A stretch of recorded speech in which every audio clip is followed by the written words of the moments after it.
Thessaly's sneakers pounded against the cracked pavement as she sprinted toward the bus stop, her backpack bouncing wildly against her shoulders. Her phone screen glowed with the time, 8:47 a.m. She had exactly 13 minutes to make it across campus to the biology building, find her seat, and begin the final exam that would determine whether she kept her scholarship or lost everything. The morning air bit at her cheeks as she ran, her breath coming in short bursts. She'd stayed up until 4 a.m. reviewing cellular respiration pathways and protein synthesis mechanisms, surviving on instant coffee, and the desperate hope that all those late nights in the library would finally pay off. This exam wasn't just a test. It was the difference between continuing her pre-med track and dropping out to work full-time at the diner, where she already pulled double shifts on weekends. She reached the bus stop just as the number 42 pulled up, its brakes hissing like a warning. Thessaly scrambled aboard, tapping her student card against the reader. The doors closed behind her with a mechanical thud, and she collapsed into the nearest seat, already pulling out her notes for one last frantic review. The bus lurched forward. Thessaly's eyes raced across her handwritten study guide, but her mind kept wandering to the eviction notice taped to her apartment door. 5 days. That's all the time her landlord had given her to come up with $800 in back rent. The scholarship stipend wouldn't arrive for another 2 weeks, and her savings account held exactly $43.16. The bus made its usual stops. Thessaly forced herself to focus on her notes, mouthing the steps of the Krebs cycle under her breath. At the 4th stop, the bus filled with the usual crowd of students and commuters, everyone absorbed in their phones or staring blankly out the windows. Then the bus pulled up to Harrison Street, just 3 blocks from campus. Thessaly gathered her things, ready to sprint the final distance. But as she stood, she noticed an unusual commotion through the window. People were running toward the entrance of Morrison's Market, the old grocery store that had been there since the neighborhood was built. She should have ignored it. She should have kept her focus on the exam, on her future, on the singular goal that had consumed her life for the past 4 years. But something in the frantic gestures of the people clustering near the entrance made her pause. Thessaly stepped off the bus, against every logical instinct screaming at her to keep moving toward campus. She jogged toward the store entrance. A small crowd had gathered just inside, forming a loose circle around something on the floor near the produce section. She pushed through the onlookers. A woman lay on the polished linoleum, her body convulsing slightly, her face swelling rapidly. Her skin had taken on a frightening reddish hue, and her breathing came in terrible, wheezing gasps that sounded like whined through a blocked pipe. "Someone call 911, a man shouted, but he stood frozen, holding his phone without dialing. "Is anyone doing anything?" a woman asked, clutching her purse. Thessaly's pre-med training kicked in before her conscious mind could process what was happening. She dropped to her knees beside the woman, her backpack sliding off her shoulders. "Ma'am, can you hear me?" Thessaly asked, her voice steady despite the adrenaline flooding her system. "I need you to stay with me." The woman's eyes were rolling back. Her lips had turned blue. Thessaly recognized the signs immediately: anaphylaxis, severe allergic reaction, probably minutes away from complete respiratory failure. "Does anyone have an EpiPen?" Thessaly shouted to the crowd. "Check her purse. Look for an auto-injector." A young store employee rushed forward with a designer handbag. Thessaly dumped the contents onto the floor. Wallet, phone, keys, makeup. No EpiPen. The woman's breathing grew shallower. Her chest barely rose. Thessaly checked for a pulse. Weak and racing. She tilted the woman's head back, clearing her airway. "Stay with me," she repeated, more forcefully this time. "Help is coming."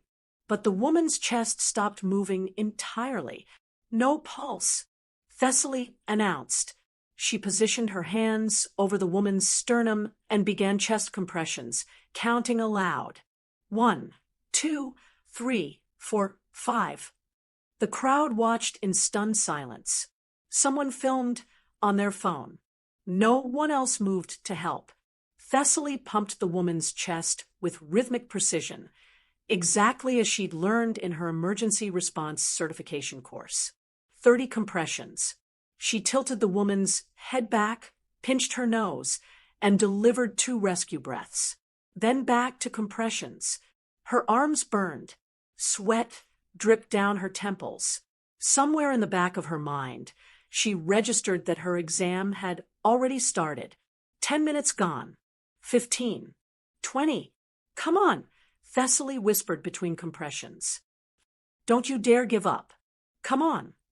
The woman's body remained limp. Thessaly continued. Another round. Another. Her shoulders screamed in protest. She'd read the statistics. Brain damage occurred after 4 minutes without oxygen. Death followed soon after. But she couldn't stop. Wouldn't stop. Sirens wailed in the distance, growing louder. Stay with me, Thessaly shouted, pumping harder. You're going to be fine. You're going to make it. Just stay with me. The woman's chest suddenly heaved. She gasped, a horrible, beautiful sound of air flooding back into deprived lungs. Her eyes fluttered open, confused and terrified. You're okay, Thessaly said, her voice cracking with relief. You're breathing. Just keep breathing for me. Paramedics burst through the crowd with a stretcher and emergency equipment. A woman in a dark uniform knelt beside Thessaly. What happened? Anaphylactic shock, Thessaly said, moving aside to let the professionals work. She stopped breathing. No pulse for approximately 3 minutes. I performed CPR. The paramedic nodded, already fitting an oxygen mask over the woman's face. Her partners started an 4-line.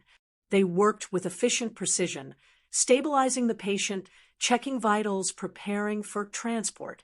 You saved her life, the first paramedic said to Thessaly as they lifted the stretcher.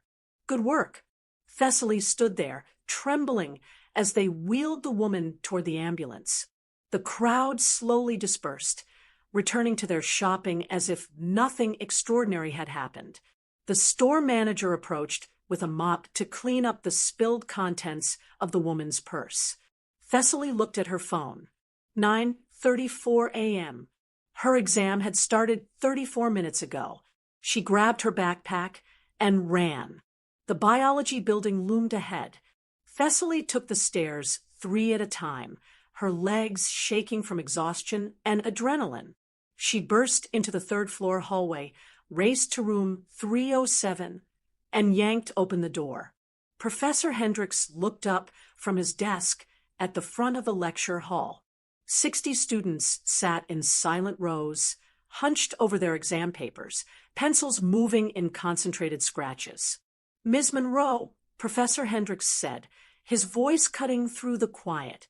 You're 36 minutes late. I know. I'm sorry. There was an emergency. The exam began at 9 o'clock sharp. Those were the terms communicated clearly to the entire class. Thessaly's chest tightened. Professor, please. A woman collapsed. She stopped breathing. I had to help her. Professor Hendricks's expression didn't change. He was a tall man with silver hair and the kind of rigid bearing that suggested he'd never bent a rule in his entire career. That's unfortunate, Ms. Monroe, but the policy is clear. No late entry to final examinations. But I was saving someone's life, and I'm sure that was very noble of you. However, university policy doesn't make exceptions based on the reason for lateness. You had all semester to prepare for this exam. You knew the date and time. Thessaly felt her eyes burning. Professor Hendricks, I need this exam. My scholarship depends on it. Then perhaps you should have prioritized accordingly. He gestured toward the door. I'll need you to leave now. You're disrupting the other students. The finality in his voice hit her like a physical blow. Thessaly stood frozen, unable to process what was happening. Around the room, students glanced up with varying expressions of sympathy and relief that they weren't in her position. "Ms. Monroe." Professor Hendricks's voice grew firmer. "Please." Thessaly backed out of the room, the door closing with a soft click that sounded like a coffin lid. She walked down the hallway in a daze, her footsteps echoing against the tile floor. At the end of the corridor, she found a bench near the windows and collapsed onto it. Her whole body shook. She pressed her palms against her eyes, trying to hold back the tears that threatened to overwhelm her. For years of work, for years of 18-hour days, of choosing studying over sleep, of missing every party and social event to stay focused on her goals, for years of believing that if she just worked hard enough, sacrificed enough, did everything right, she could escape the poverty that had defined her entire childhood. Gone. All of it gone, because she'd stopped to help a stranger. Her phone buzzed. An email from the Office of Student Financial Aid. Subject: Scholarship Status Alert. Thessaly's hands trembled as she opened it.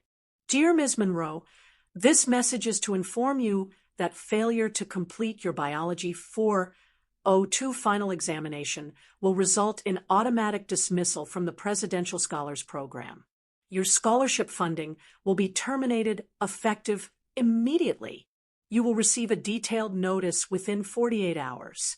If you believe this determination was made in error, you may file an appeal within 10 business days." The words blurred. Thessaly closed her eyes and let her head fall back against the wall. Her phone buzzed again. A text message from her landlord, "Mr. Kowalski. Rent due in 5 days, or I start eviction proceedings. No more extensions." She sat there for a long time, watching students pass by in the hallway, heading to their classes, their futures intact and uncomplicated. No one stopped to ask if she was okay. No one noticed the girl falling apart on the bench by the windows. Finally, when she couldn't bear to sit there anymore, Thessaly gathered her things and left the building. She walked across campus in a fog, past the library where she'd spent countless nights, past the student union where she'd worked part-time during her freshman year, past all the familiar landmarks of a life that was already starting to feel like it belonged to someone else. She ended up at the bus stop on Maple Avenue, the same route that would take her back to her tiny studio apartment in the part of town where ambulance sirens were a nightly lullaby. The bus arrived. Thessaly climbed aboard and found a seat near the back. Her phone buzzed with a news notification. She almost ignored it, but the headline caught her attention. "Local woman saved by quick-thinking bystander. AVN Cole, wife of billionaire industrialist Dashiell Cole, rescued from medical emergency at Morrison's Market." Thessaly's breath caught. She clicked the article. The piece detailed how AVN Cole, wife of one of the wealthiest men in the country, had suffered a severe allergic reaction while shopping for ingredients for a charity dinner she was planning. An unnamed bystander had performed CPR, saving her life. The article included a photo of AVN being loaded into an ambulance, her husband Dashiell rushing to her side.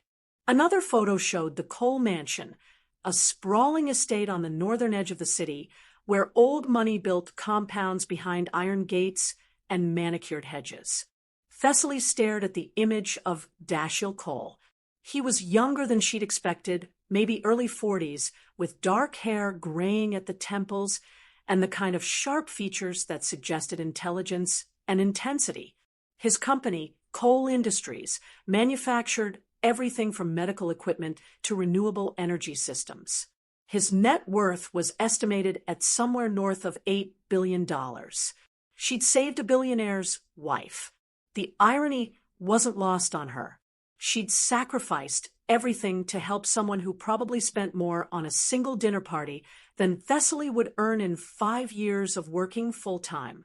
The bus pulled up to her stop. Thessaly walked the 3 blocks to her building, a sagging structure with peeling paint, and a front door that never quite latched properly. She climbed the stairs to the third floor, avoiding the step that had been broken since she moved in 2 years ago. Inside her apartment, she dropped her backpack and stood in the middle of the small space that served as bedroom, living room, and study. The eviction notice still hung on the door. The scholarship termination email still sat in her inbox. Nothing had changed. She'd saved a life, and it had cost her everything. 3 days passed in a blur of desperate phone calls and fruitless appeals. The scholarship office was sympathetic but firm. University policy was university policy. Professor Hendricks declined her request for a makeup exam. The financial aid administrator suggested she reapply for the following academic year, as if Thessaly could simply pause her life and wait 12 months with no income and no place to live. She picked up extra shifts at the diner, serving coffee and pancakes to families who left generous tips that still wouldn't cover her rent. Her manager, a kind woman named Portia, let her take home the food that would otherwise be thrown out at the end of the night.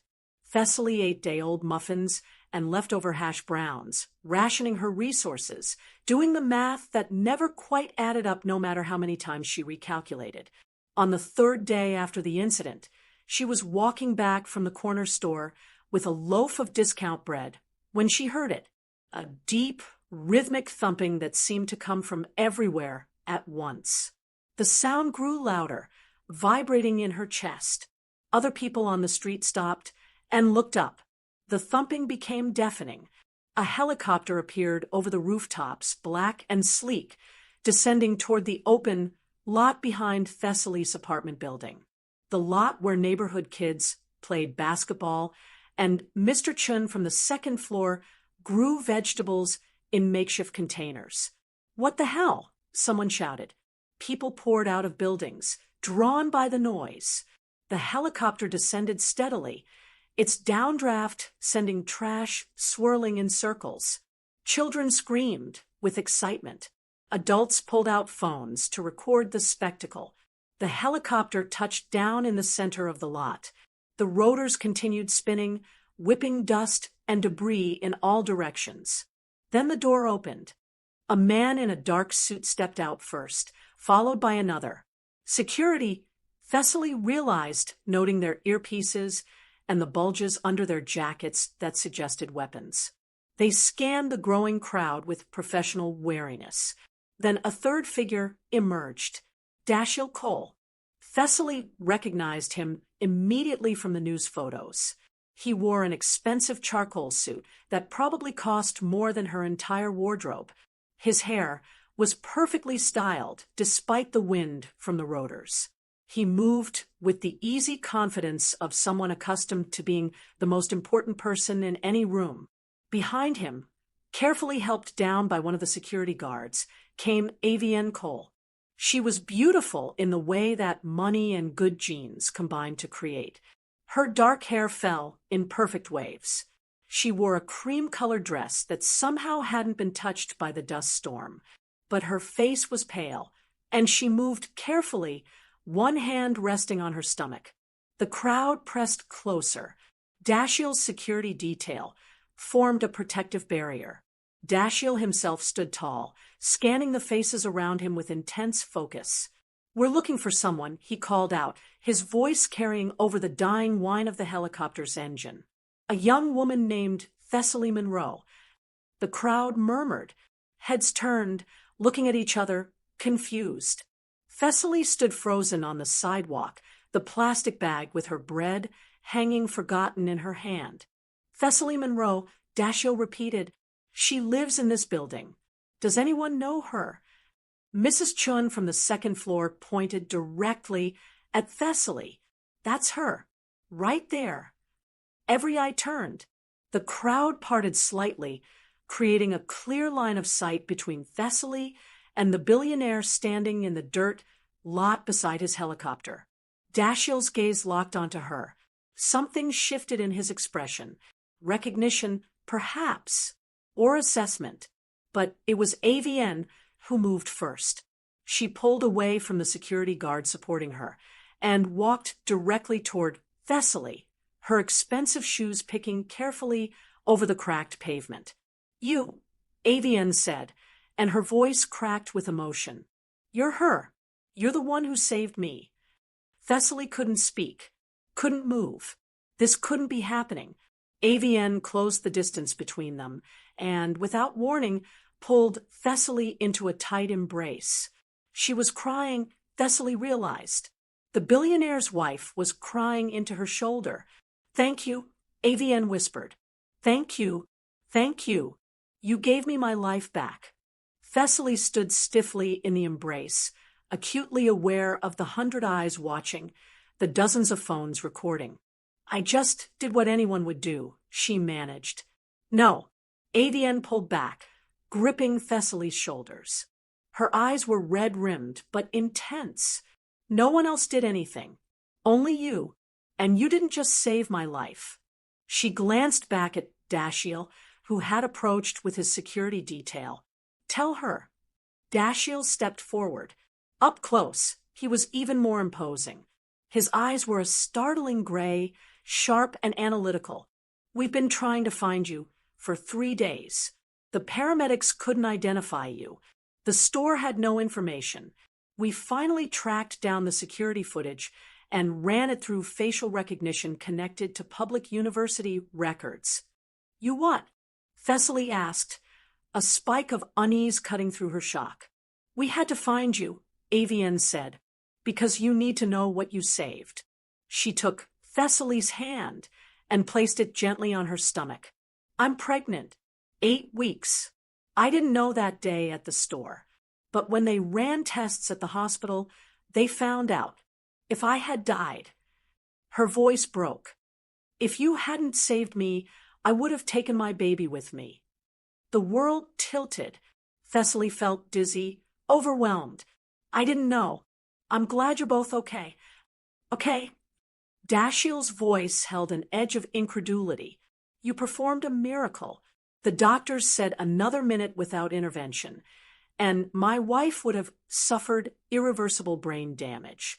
You brought her back from the edge of death." "I just knew CPR," Thessaly said weakly. "You sacrificed your future for a stranger." Avian said, "We know what it cost you. We know about your scholarship, your exam, everything you lost." Thessaly's face burned. "How do you know about that?" "We asked questions." Dashiell said simply, "We wanted to understand who you were." What we found was remarkable. A young woman who works 2 jobs, maintains a 3.9 GPA in a pre-med program, volunteers at a free clinic on weekends, and gave up everything that mattered to save someone she'd never met. He paused. "That's the kind of character that can't be bought." "I need to fix what we broke," Avian said urgently. "Please, let us help you." Thessaly shook her head, overwhelmed. "You don't owe me anything." "We owe you everything," Avian insisted. "And more than that, I want to know you. I want you in my life. Because someone who does what you did, someone with that kind of heart, that's someone I need in my world." Dashiell gestured to the helicopter. "Come with us. Let's talk about this properly." "I can't just get in a helicopter," Thessaly protested. "Why not?" Avian smiled through her tears. "You saved my life. The least you can do is let me buy you lunch." Before Thessaly could formulate another objection, Avian had linked arms with her and was gently guiding her toward the helicopter. The crowd watched in stunned silence. Mrs. Chun was crying. The kids stared with open mouths. Thessaly found herself climbing into the helicopter, settling into a leather seat that was more comfortable than her bed. Avian sat beside her, still holding her hand. Dashiell took the seat across from them, and his security detail filed in. The door closed. The engine noise increased. And then they were lifting off, rising above the apartment building, above the neighborhood, above everything Thessaly had ever known. She looked down at the shrinking figures below, at the life she'd been living, and wondered if she was dreaming or having some kind of breakdown induced by stress and malnutrition. Where are we going? She asked. Home, Avian said simply. Our home. There's someone I want you to meet. The helicopter flew north, over the city center with its clustered skyscrapers, over the university campus, where Thessaly had just lost everything, over the expensive neighborhoods, where houses had actual yards and quiet streets. They continued north until the density gave way to sprawling estates separated by walls and distance. The helicopter descended toward a property that looked like something from a movie. The main house was a modern masterpiece of glass and stone, multiple wings spreading out from a central structure. Manicured gardens surrounded it. A fountain danced in the circular driveway. Beyond the house, Thessaly glimpsed a pool, tennis courts, and what might have been a guest house that was larger than her entire apartment building. They landed on a helipad behind the main house. As the rotors wound down, staff members approached, a man in a butler's uniform and a woman in business attire. Welcome back, Mr. and Mrs. Cole, the butler said. He glanced at Thessaly with polite curiosity.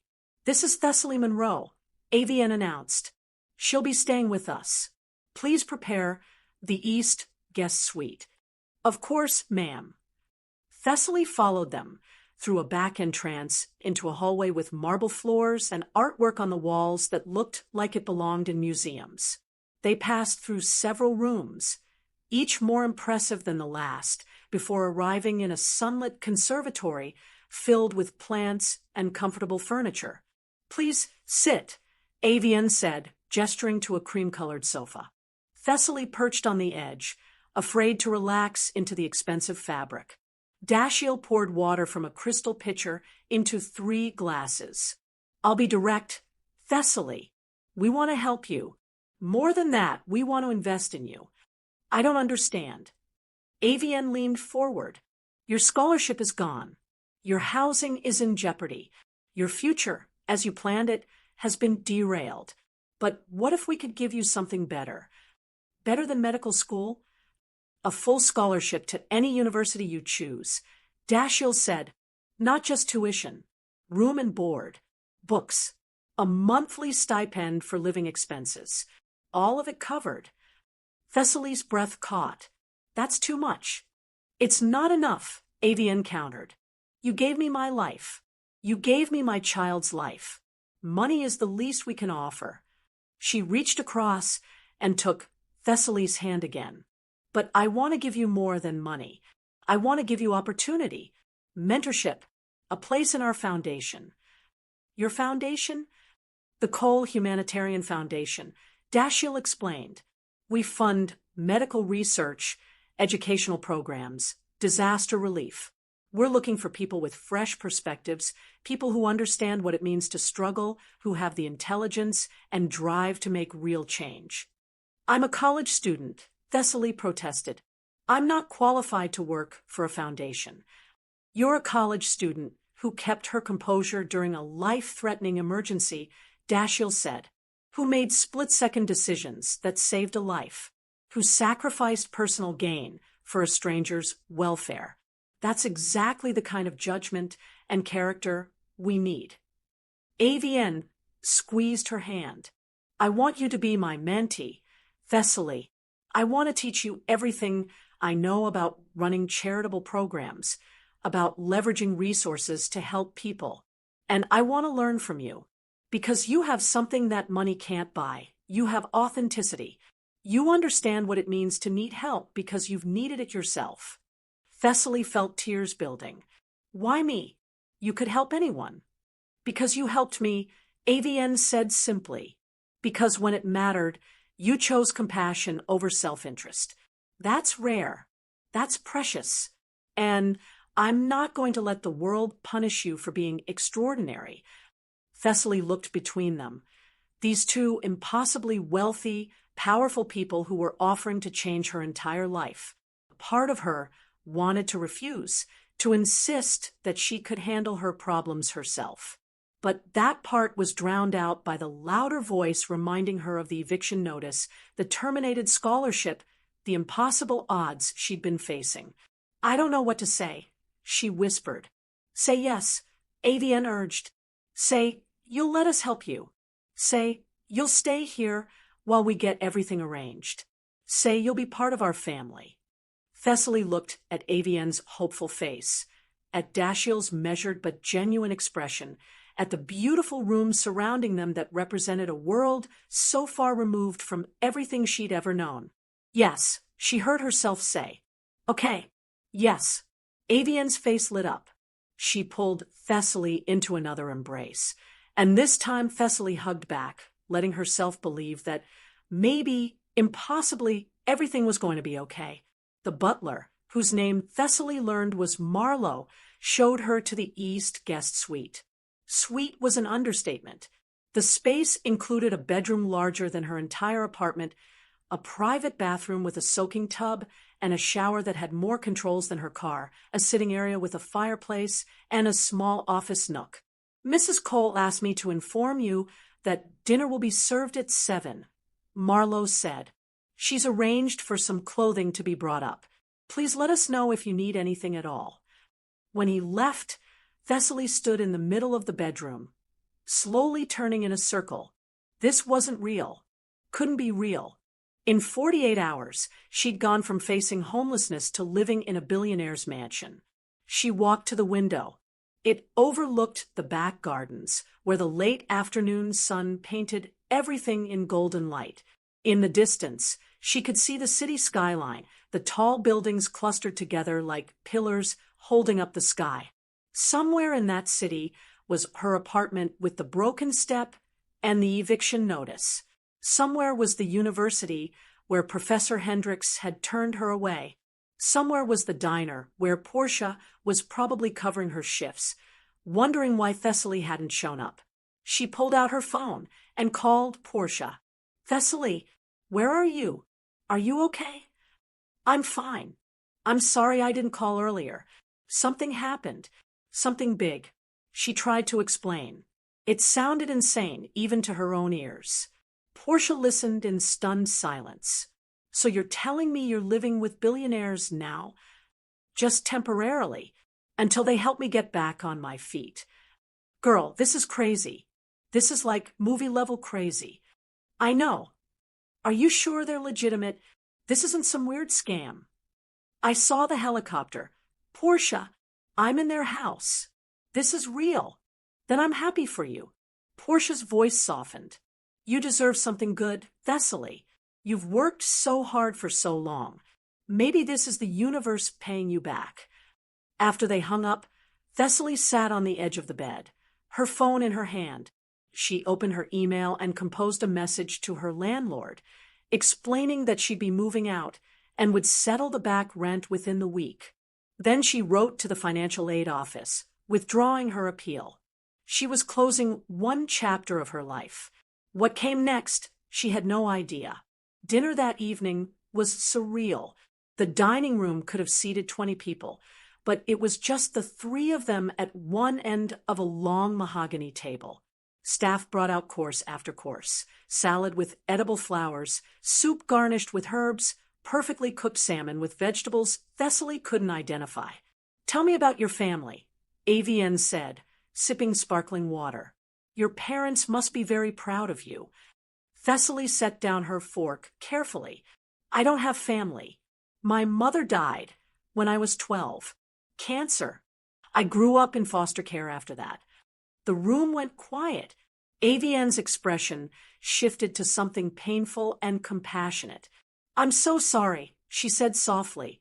It was a long time ago, Thessaly said, the automatic response she'd given 1,000 times.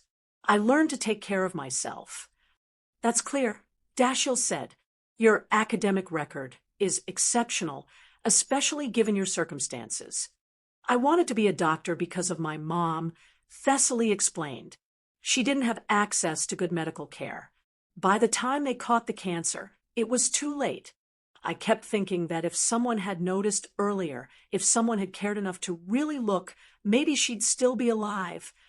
Avian reached across the table and covered Thessaly's hand with hers. Then we'll make sure you become the doctor you're meant to be, the doctor your mother would be proud of. Over the next 2 weeks, Thessaly's life transformed so completely that her old existence began to feel like someone else's memory. AVN enrolled her in a prestigious university across the city, one known for its medical program and its generous support for students from disadvantaged backgrounds. The scholarship Dashiell arranged covered everything and included a monthly stipend that was more than Thessaly had earned working 2 jobs. But beyond the financial support, AVN took Thessaly under her wing with genuine enthusiasm. They spent mornings reviewing foundation proposals, discussing strategy for various charitable initiatives, meeting with program directors and grant recipients. AVN was brilliant, Thessaly discovered. She had a master's degree in public policy and had spent years building the foundation into one of the most effective charitable organizations in the country. The money is easy, AVN explained one afternoon as they reviewed applications for medical research grants. Anyone with wealth can write checks. The hard part is making sure those checks actually create lasting change. That requires understanding systems, building relationships, measuring outcomes. Thessaly absorbed everything like a desperate plant finally getting water. She took notes during meetings, asked questions, stayed up late reading reports and research papers. For the first time in her life, she wasn't just surviving. She was learning, growing, becoming something more than she'd imagined possible. But not everyone was happy about her presence. Thessaly first noticed the tension during a foundation staff meeting 3 weeks after moving into the Cole mansion. She'd accompanied AVN to the downtown office, a sleek building with the foundation's name etched in silver letters above the entrance. The conference room, filled with department heads and senior staff. AVN introduced Thessaly as her new mentee and junior consultant. Most people smiled and welcomed her warmly. But one woman, sitting near the end of the table, watched Thessaly with an expression that could only be described as hostile. Her name was Quillen Shaw. She was Dashiell's executive assistant, a position she'd held for nearly a decade. Quillen was impeccably dressed in a black suit, her auburn hair pulled into a severe bun. She took notes throughout the meeting, but never once looked at Thessaly directly. After the meeting, as people filed out, Quillen approached AVN. "Mrs. Cole, could I have a moment?" "Of course, Quillen." "What is it?" Quillen glanced at Thessaly, then back to AVN. "It's regarding the organizational structure. With the addition of new consultants, I'm concerned about maintaining clear reporting lines and—" "Thessaly isn't disrupting our structure," AVN said gently. "She's here to learn and provide fresh perspectives. I hope you'll help mentor her as well." Something flickered in Quillen's eyes. "Of course, Mrs. Cole. Whatever you need." But as Quillen walked away, she passed close to Thessaly and said, just loud enough for her to hear, "People like you don't last long in circles like this." Thessaly felt the words like a slap, but said nothing. She told herself Quillen was just protective of her territory, that the hostility would fade once she proved herself. She was wrong. Over the following weeks, small things began to go wrong. Documents Thessaly had prepared would mysteriously disappear from the shared drive. Meetings would be rescheduled without her being notified. During group discussions, Quillen would interrupt Thessaly mid-sentence or dismiss her suggestions with barely concealed disdain. Thessaly tried to ignore it, to focus on her work and her studies. She'd started classes at her new university and was juggling coursework with foundation responsibilities. The load was intense, but she thrived on it. Then came the university complaint. Thessaly was in the library when she received the email from the dean of students. Subject: Academic Integrity Investigation. Her blood went cold as she read the message. Someone had filed a formal complaint alleging that Thessaly had cheated on multiple assignments and exams. The complaint included specific details about papers she'd supposedly plagiarized and tests she'd allegedly received advanced information about. All of it was completely false. Thessaly immediately requested a meeting with the dean. She brought her original notes, her research materials, her time-stamped documents showing her work process. The dean listened carefully, reviewed the evidence, but explained that the investigation would need to proceed regardless. These are serious allegations, Ms. Monroe. We have to examine them thoroughly. Until the investigation is complete, you'll be placed on academic probation. But I didn't do anything wrong. I understand. And if that's true, the investigation will clear you. But we have to follow protocol. Thessaly left the dean's office in a daze. She couldn't believe this was happening. She'd worked so hard, had been so careful. Who would file such a complaint? The answer came 3 days later when the Foundation's confidential donor database was breached.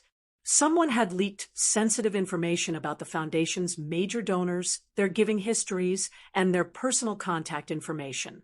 The leak appeared to have originated from Thessaly's user account. AVN called an emergency meeting. The mood in the conference room was tense. Dashiell stood at the head of the table, his expression dark. "This is a massive security failure," he said. "We have a legal obligation to protect our donors' information. This breach could destroy relationships we've spent years building." "Mr. Cole, the breach came from Thessaly's login credentials," Quillen said, her voice carefully neutral. "The technical team has confirmed it." Every eye turned to Thessaly. She felt her face burning. "I didn't do this," she said. "Someone must have accessed my account." "Did you share your password with anyone?" Dashiell asked. "No, never." "Did you leave your computer unattended?" "I mean, sometimes in the office, but—" "This is highly problematic. Thessaly." Dashiell's voice was cold, professional. "We trusted you with sensitive access. And now we have a breach that could cost us millions in donations." "I didn't do it." Thessaly's voice rose. "Why would I jeopardize everything you've given me?" "That's exactly what we're trying to understand," Quillen said smoothly. AVN, who had been silent, finally spoke. "Thessaly, I believe you, but we need to figure out what happened. Until we do, we'll have to restrict your system access." The meeting ended with Thessaly feeling like the walls were closing in. The academic investigation, the Foundation breach, both pointing to her, both threatening to destroy the new life she'd only just begun to build.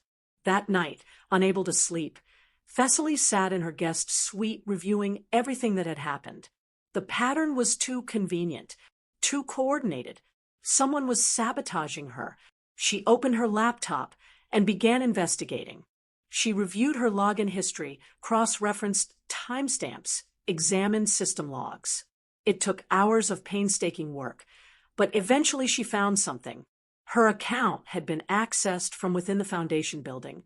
Yes, but the specific terminal was in the executive suite, and the access had occurred during a time when she'd been in class miles away. Thessaly dug deeper. She pulled up security camera footage, a backup system she knew existed because she'd helped AVN review the security protocols.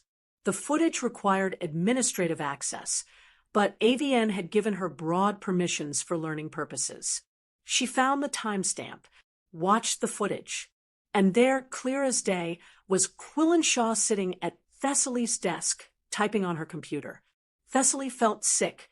She'd suspected, but seeing the proof was different. Quillen had systematically tried to destroy her. The academic complaint, the data breach, all of it carefully orchestrated to force Thessaly out. The question was why. Thessaly thought back to that first hostile comment. "People like you don't last long in circles like this." It wasn't about Thessaly specifically. It was about what she represented. Change, disruption, someone new receiving attention and opportunities that Quillen felt she'd earned through years of loyal service. Thessaly saved the footage and prepared a comprehensive report documenting everything she'd found. But she didn't immediately go to Dashiell or AVN. She needed to think about how to handle this. If she exposed Quillen publicly, it would humiliate her, potentially destroy her career. Thessaly remembered what it felt like to have everything stripped away. She didn't want to inflict that on anyone, even someone who tried to do it to her. But she also couldn't let the sabotage continue. The next morning, Thessaly found Quillen in the foundation office, working alone in a small conference room. "We need to talk," Thessaly said, closing the door. Quillen looked up, her expression carefully blank. "About what?" "About why you've been trying to destroy me." Something flickered in Quillen's eyes. "I don't know what you're talking about." Thessaly set her laptop on the table and played the security footage. Quillen's face drained of color as she watched herself accessing Thessaly's computer. "I have evidence of everything," Thessaly said quietly. "The fake academic complaint, the data breach, all of it traces back to you." Quillen stood abruptly, her chair scraping against the floor. "You can't prove anything." "I just did, and I can take this straight to Dashiell right now." Thessaly paused. "But I'm not going to." Quillen froze. "What?" "I know what it's like to feel invisible, to work incredibly hard and feel like no one notices. I imagine you've given years to this foundation, and then I showed up and suddenly I'm getting attention you think should be yours." Quillen's composure cracked. Her eyes filled with tears. "I've dedicated a decade to this organization, 10 years of my life. I've worked 18-hour days. I've sacrificed relationships, health, everything for the Coles.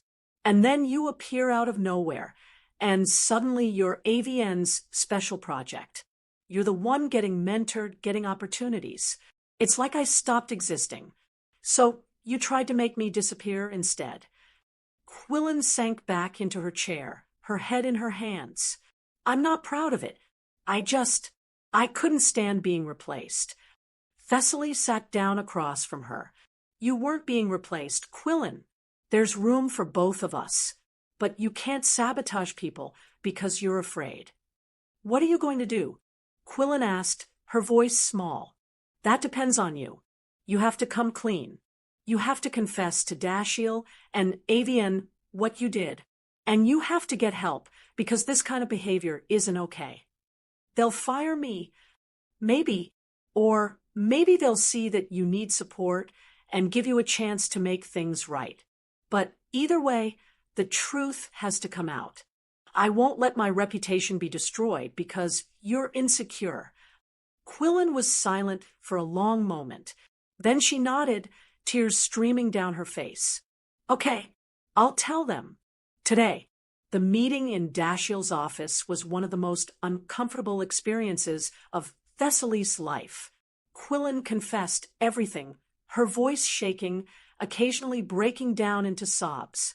She showed them the fake email accounts she'd created, the documentation she'd fabricated, the systems she'd manipulated. Dashiell's expression grew darker with each revelation. When Quillen finished, he was quiet for a long time. "You understand that what you've done could result in criminal charges," he finally said. "You accessed confidential information, committed fraud, attempted to destroy someone's academic career." "I know," Quillen whispered. "I'm sorry. I'm so sorry." AVN, who had been holding Thessaly's hand throughout the confession, spoke softly. "Quillen, you've been a valuable member of our team for a long time. But you need help. Professional help.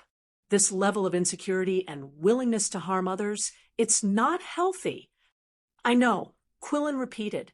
Dashiell stood and walked to the window, his back to the room. "Here's what's going to happen. You're going on immediate administrative leave. You'll enter a counseling program that we'll arrange and fund. If your therapist determines you've made sufficient progress, we'll discuss whether there's a path back to a position within the organization, though not in your current role. If not, we'll provide a severance package and references for positions elsewhere." Quillen's face crumpled with relief. "Thank you. Thank you so much. I don't deserve." "No, you don't," Dashiell said, turning back. But this foundation is built on the principle of healing and second chances. We're not going to destroy you, but you will face consequences, and you will do the work to understand why you did this.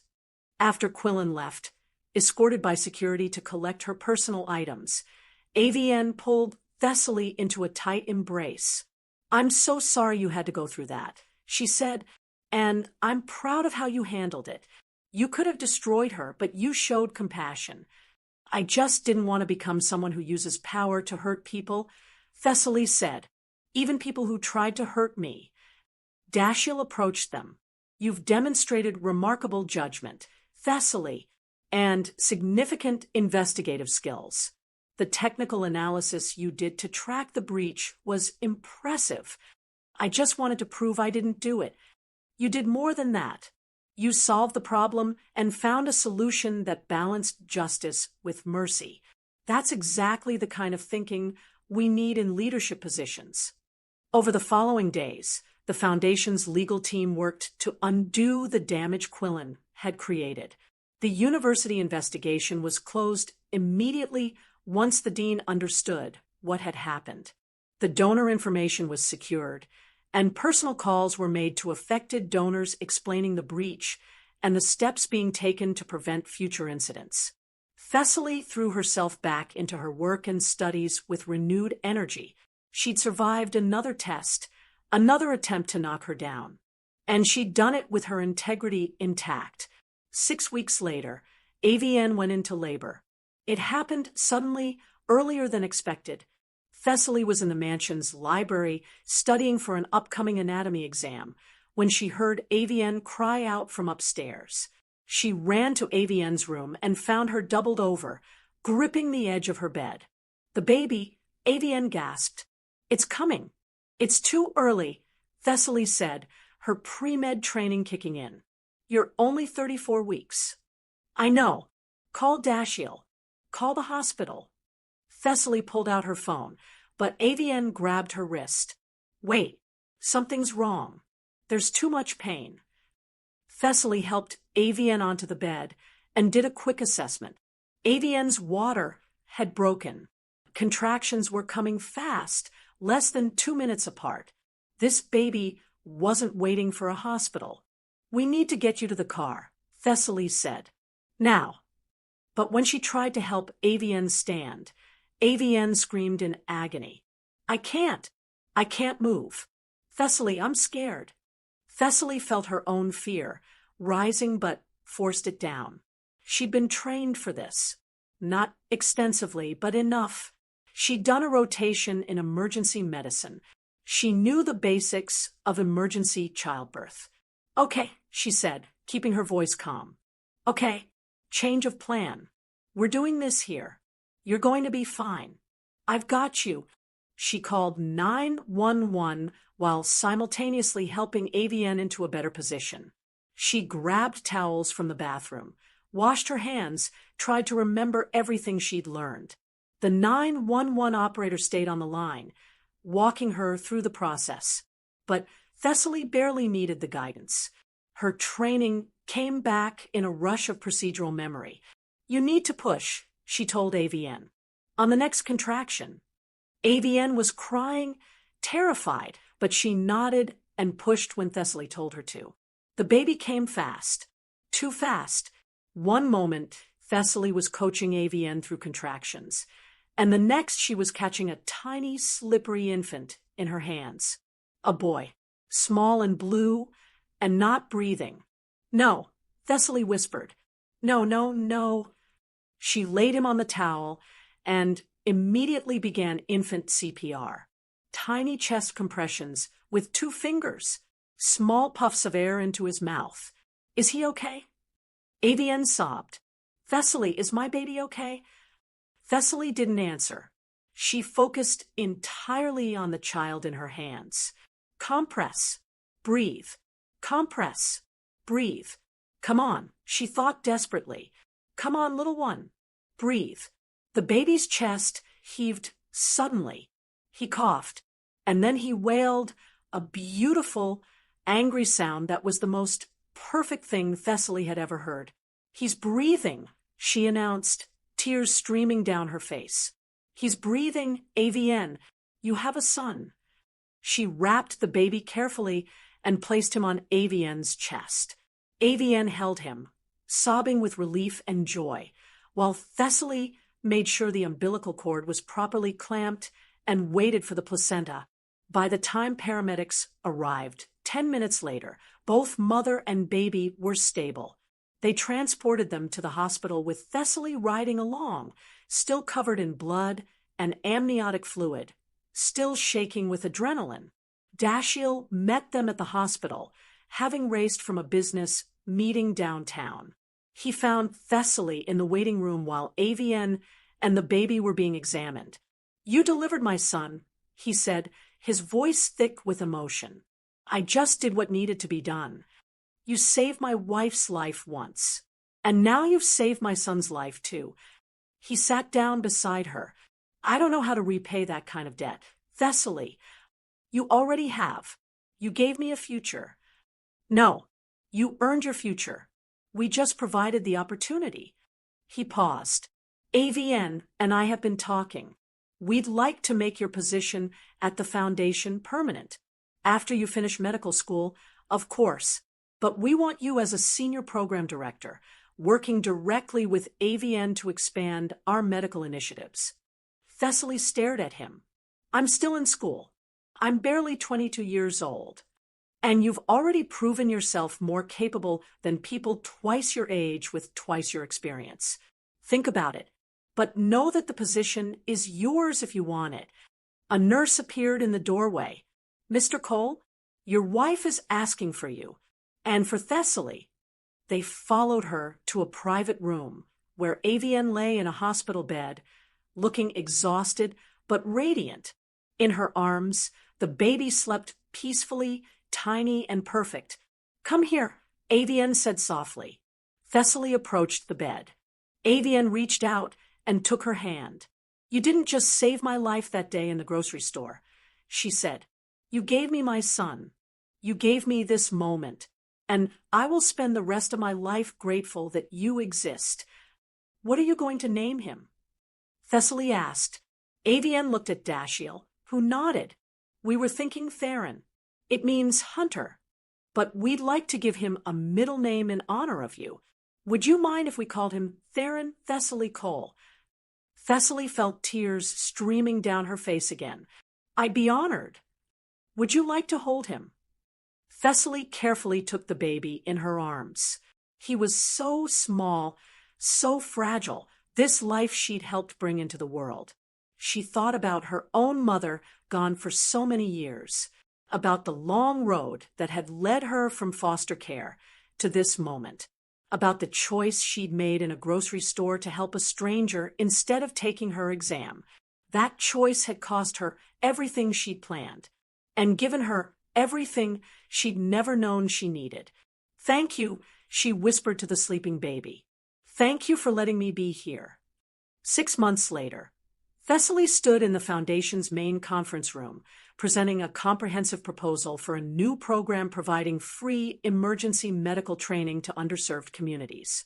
The board listened intently as she outlined the budget, the implementation strategy, the expected outcomes. When she finished, the room erupted in applause. Dashiell stood. "This is exactly the kind of innovative thinking we need. I move to approve full funding for Thessaly's proposal." The vote was unanimous. After the meeting, AVN found Thessaly on the building's rooftop garden, looking out at the city skyline. "Quite a view from up here, isn't it?" AVN said, joining her at the railing. "Different from where I started," Thessaly agreed. "You know, I think about that day all the time. The day you saved me. I wonder what would have happened if you'd just walked past, if you'd prioritized your exam over a stranger's life. I'd probably still be working at that diner. Maybe, or maybe the universe would have found another way to bring you here." AVN smiled. "I don't usually believe in fate, but you, Thessaly, you make me think that some things are meant to happen. I'm glad I stopped that day. So am I." AVN linked her arm through Thessaly's. Come on. Dashiell's waiting with the helicopter. We're flying to the children's hospital to announce the new program. As they walked toward the rooftop helipad, Thessaly reflected on how far she'd come. From a girl with nothing, facing eviction, and losing everything, to this, a career at one of the country's most influential foundations. A chance to make the kind of difference she'd always dreamed about. A family, not by blood, but by choice. The helicopter's rotors began to spin, that familiar thumping sound that had once seemed so foreign and now felt like possibility taking flight. She climbed aboard, settled into her seat, and looked out at the city below as they lifted off. Somewhere down, there was a girl who'd given up her future to save a stranger. That girl didn't exist anymore. She'd been transformed by the very act of sacrifice into someone stronger, someone with the power to change lives the way her own had been changed. The helicopter turned north, carrying her toward whatever came next. And Thessaly Monroe, who had started with nothing and gained everything, smiled and whispered to herself, "Thank you." If this story moved you, please take a moment to like this video and subscribe to our channel for more inspiring stories. Share in the comments below. Have you ever had to make a difficult choice between helping someone and pursuing your own goals? We'd love to hear your story. And remember, sometimes the life you save might just save you back.